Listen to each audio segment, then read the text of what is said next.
The Liberation of Sundrian City by Andrew Lewis. Chapter 31. Ascension. The next thing Linus felt was a discernible change in the atmosphere. His lungs were filled with heavy, humid air that was thick and stale and warm in his mouth. His eyes opened to darkness and he snorted loudly as he woke. "Linus," it was Evander's voice, a whisper. "Linus, you're okay, you're okay." He hoisted himself up to find he was sitting on a futon in a dark room, his surroundings blurred and obscured. Candlelight danced on the walls and Evander's silhouette leaned in to examine his face. "Where am I?" "You're safe. You're in a house in the lower class district. Upstairs is almost every member of the deft. You are well hidden. You're safe." Evander filled a small cup with water from a jug and passed it to Linus, who sipped at it wordlessly. His eyes were beginning to adjust to the darkness and he glanced around the room. 4 other futons lay on the floor, a small path between them. Hardly enough room to walk. He saw, with a flutter in his heart, a familiar relic from his old life. Evander's lute, laying on one of the beds as if asleep, and for a brief moment he thought that he would very much like to hear Evander play. "Do you live here?" he asked. "Yes, a few of us do. It's a sort of dormitory, I suppose. Temporary, of course." Linus sat for a moment in thought, still fixated on the lute. Its long, smooth neck had not a single scratch, though it was many years old. Evander was a careful man, always with a delicate touch. His thoughts were slow to come, and there was no clarity to be found in them, only pain. His head throbbed with every heartbeat. "I could play, if you like," Evander offered. "Although," he mused, waving his still bandaged left hand in the air, "I'm not so swift as I used to be." But as Evander spoke, Linus was overwhelmed by a question that came suddenly. "What happened?" he asked abruptly. Evander sat back and breathed deep. "It wasn't pretty," he began, and Linus felt his head begin to clear as he focused on the story.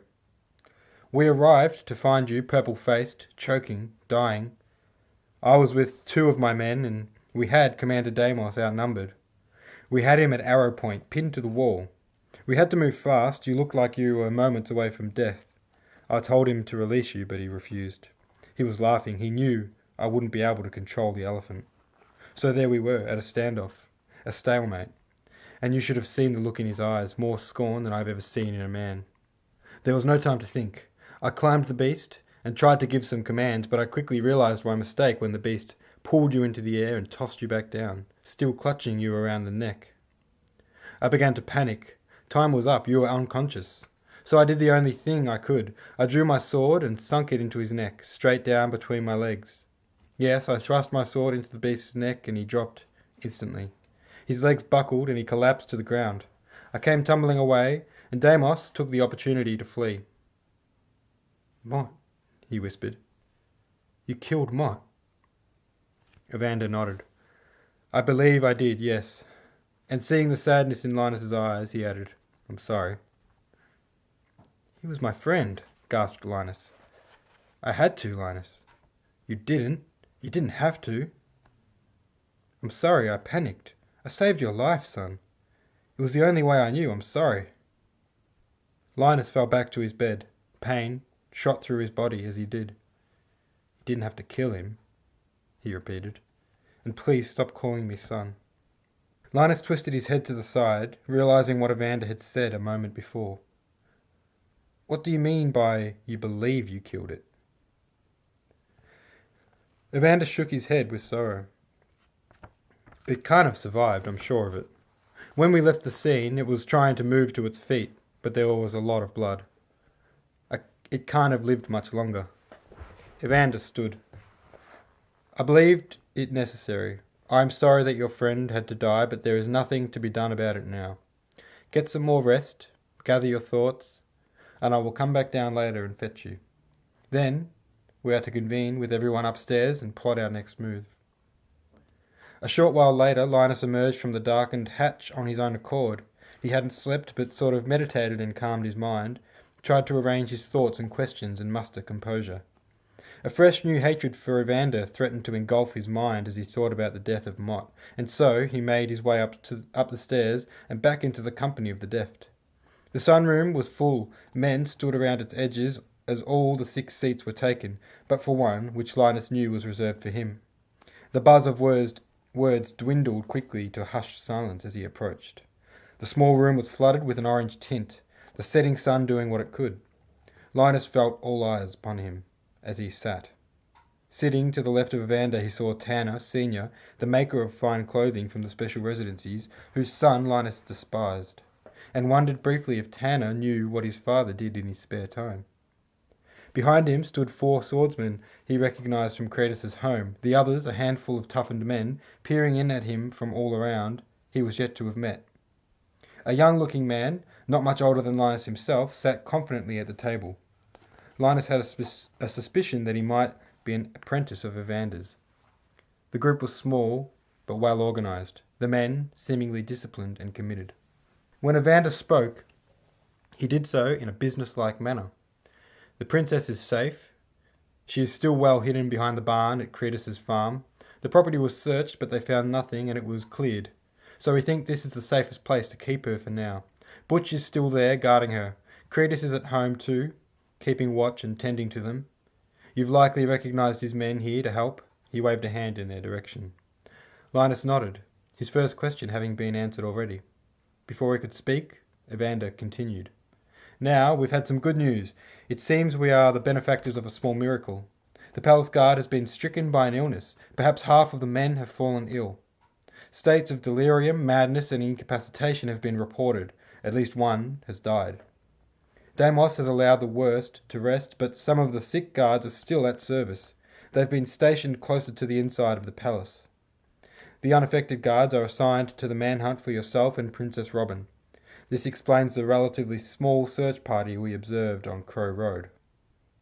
Good news, Linus muttered, to the thin air before his eyes. He was deeply lost in contemplation, the information being absorbed and arranged in his mind. He spoke no more, wanting Evander to continue. He somehow knew that Evander would address all his questions and more without prompt. Indeed it is. This is to our advantage. Still, the task at hand is not easy. It is a long shot, but our odds are better for it. Linus, a man saved you from Deimos. He dove from a rooftop and fought the commander, ultimately giving his life for the Deft, and for you. He was Rupert Fertil, a swordsman of Kratos' fellowship, a relatively new member of the Deft, and far too young to die. He will be remembered fondly, and when the time suits, a service will be held in his honour and memory. A moment of silence lingered, and Linus felt for a moment he should do or say something, but he could not think what. He stared at the table.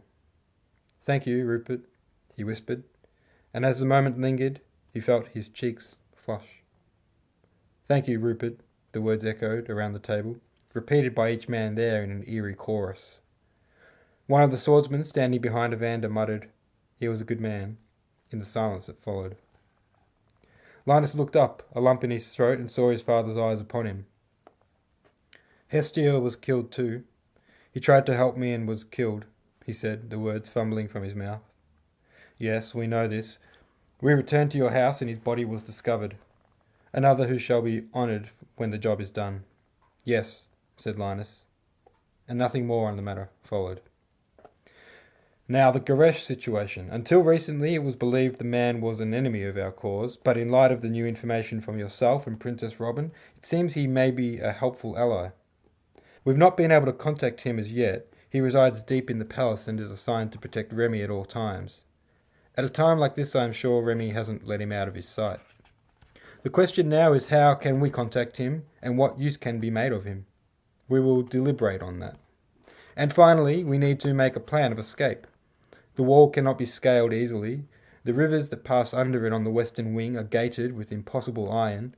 The likeliest route is up the mountain arm on the east side, but this would be a hike that might take a week to accomplish and might prove impossible for even the strongest of us, let alone the princess.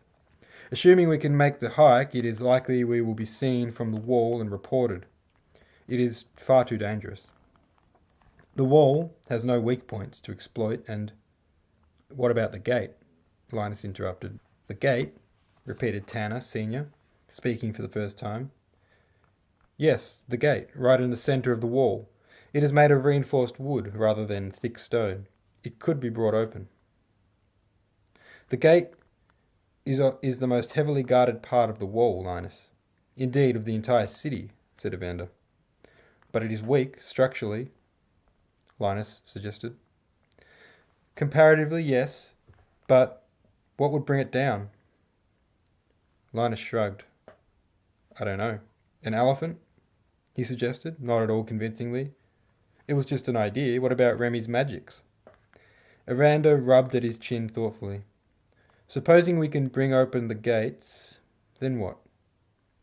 There are archers lining the wall, the patrolling guards below, and the mass of guards protecting the gate. Not to mention the war elephants marching up and down the street looking for you. The whole idea is unrealistic, far too dangerous. It could be done, said Linus. We could do it. Listen to reason, boy, snapped Tanner Sr. We get the gates open, but what happens next? We escape the city only to be shot down by archers on the wall's top or attacked by guards, said Tanner Sr.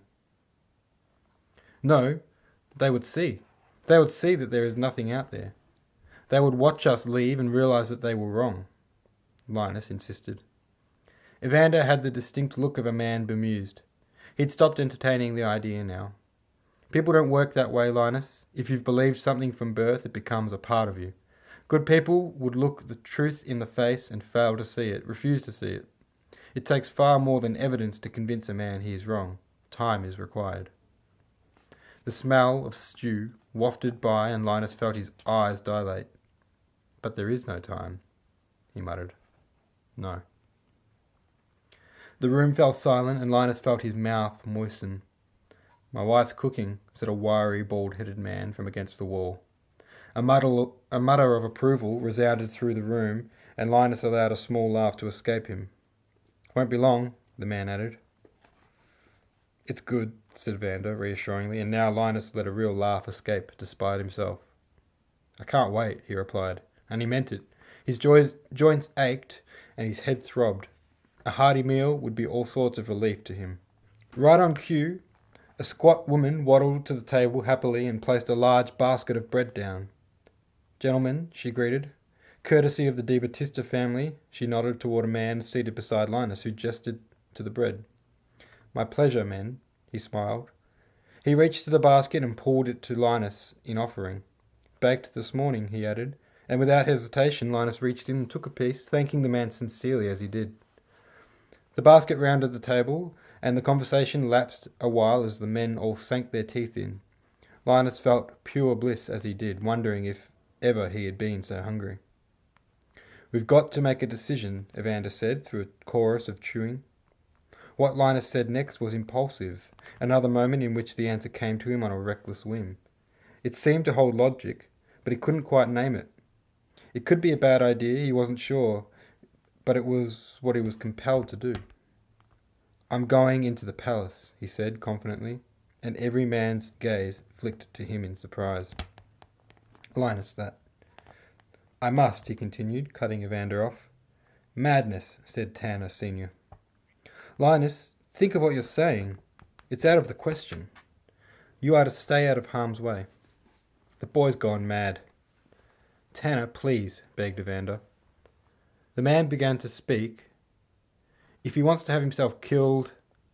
But the sentence trailed off, and he sat back with an incredulous look, not accustomed to being undermined or ignored. I've not gone mad. Tanner opened his mouth as if to retort, but when Evander shot him a stern look, he did not speak. He merely waved his hand in dismissal, stumped, a no-comment sort of wave. I'm not about to shy away from danger, not now. I've seen my fair share of it, survived it too. Yes, because you... I've seen as much of it as any of you, and while I can't think of words to express my gratitude toward you, toward the deft, for your help, well, that's just it. You can offer me your help, and I will gratefully accept, but this is my quest. You may join it, or you may sit back and watch as I do it myself. The room went silent. A battle between fear and pride raged in Linus. His heartbeat seemed to be sporadic and arrhythmic, as if it had fallen out of step and was struggling to settle back to its pace. His chest felt light, like it might collapse inward at any moment. He was reminded of the feeling of holding a bird in one's hand, the movement of its organs palpable right below its feathers. So unless you intend to hold me here against my will, I am going into the palace. He swallowed hard, and the silence continued. The words had come a little unconvincingly, his voice refusing to uphold the integrity and conviction he had hoped for. Looks were exchanged around the table as if the idea of holding him against his will was actually being entertained by the men around him. Evander looked straight at Linus, unflinching, reading him. Tanner was giving his best "well, that settles it" look to whoever would receive it. Looks and shrugs were accumulating in the men, a swarming of thoughts nearing a silent consensus. But Linus didn't let them respond. Something had happened in him. The internal battle was over, the victor being pride. The drug of leadership flooded his system. He felt it spread through him. His heart had settled upon a strong and confident pulse. He felt his arms fill with molten steel and become formidable instruments of force and precision. He felt his fragile rib cage transmute into an iron bolstering, and when he spoke he heard the voice of a commander, the voice of a man. I am going into the palace. Everyone else is to move to the far end of the city, the wall. You will be stationed as close to the gates as possible without detection, and I will bring the battle to you. What if you are captured in the palace? Asked the young man beside Evander. And what exactly will happen at the gate? Asked another from behind him. What of the princess? Such a thorough plan, Tanner said sarcastically. I see no room for error. The room erupted with talk, each man chiming in his concerns at once. Both Evander and Linus raised a hand for silence from their opposing ends of the table, and when the excitement settled, Linus spoke. Together we will bring down the wall, one way or another. It will happen. It has to. Likewise, I have to go to the palace. It makes such sense. While Commander Deimos and his men scour the city, Emperor Frigg and Ramil Kolwich go largely unprotected. I intend to exploit this weakness in defence. Not to mention that we have a powerful ally there in Goresh. We agreed not 5 minutes ago that he should be contacted. There is too much to gain from this. It must be done. And the princess, she is to remain hidden until after the battle. There is no need to endanger her further. The men deliberated silently. A heavy atmosphere among them. The plan was loose, plenty of room for mistakes and mishaps. Linus himself didn't even know exactly what he wanted to achieve inside the palace. He just knew he wanted to go there. The silence was interrupted by the arrival of the bald man's wife yet again, this time carrying a large pot that wafted tantalizing aromas of meat and spices and vegetables. Here you go, men, she trilled happily, impervious to the weight of the conversation she had stepped into. Thank you, dear, said the bald man. She left the room and the men merely stared at the pot. The goodness of its contents seemed so inappropriate at this moment. Evander spoke. I am going to eat some of this stew and then accompany Linus to the palace. I hope I can count on you all to be at the gates when you are needed. Linus somehow knew there was no point in arguing. Evander looked around the room, the faces all stony and reserved. Tanner, in my absence, can I count on you to lead my squadron? Tanner shook his head in disbelief and looked square in Linus's eyes. It's a good thing you're crazy, boy, he snarled, or this would never work. A breath of relief turned into a chuckle, and Tanner grinned too. Linus shrugged. There was nothing else for it. Let's eat, he suggested, and as it tends to do, laughter spread throughout the room.